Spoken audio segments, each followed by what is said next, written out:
Just get the normal iPhone 17 because Apple actually made it a good value this year, and you lose almost none of the features compared to the Pro models. For starters, it has double the base storage at 256 gigabytes, and guess what? Apple did not raise the price. It also gets the most requested feature people have had for years from the Pro iPhone models, the same exact display. Like, exactly the same display. The same brightness levels, the same 120 hertz ProMotion always on display, the same anti-reflective coating, and the normal iPhone model also gets 3 times the scratch resistance. Again, it is the same Pro display. It even has the same bezels, the same screen size at 6.3 inches.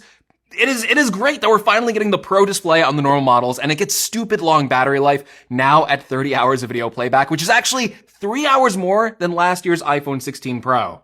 It also gets the coolest new iPhone 17 feature, the 18 megapixel center stage camera that can automatically widen the field of view when you take a group selfie. It even pretty much gets the same camera system as the Pro. It gets the 48 megapixel ultra wide camera. The only thing you do lose out on is the new 4x 48 megapixel zoom lens. You also don't get the Pro A19 chip, but I don't really think that matters. And you do lose out on that new vapor chamber cooling system, which if you're a normal iPhone user, you probably don't care about that. And it's definitely a better value than that super thin iPhone Air because it's $200 cheaper and has more cameras and better battery life. And that's why I think most people should get an iPhone 17 this year. At that price point, it is just amazing. But let me know, which one do you plan on getting? Samsung just made their version of the Vision Pro, but it costs half the price. It's lighter, it has better resolution, works with Android apps, talks to Gemini, and has 2 apps that the Vision Pro doesn't: Netflix and YouTube. So this is the Galaxy XR, and it's Samsung's mixed reality headset. Now I got to try it out last week in New York, and obviously it's responsive, it's easy to use, easy to learn, but the biggest thing, it's comfortable, which when you're strapping something that big to your face,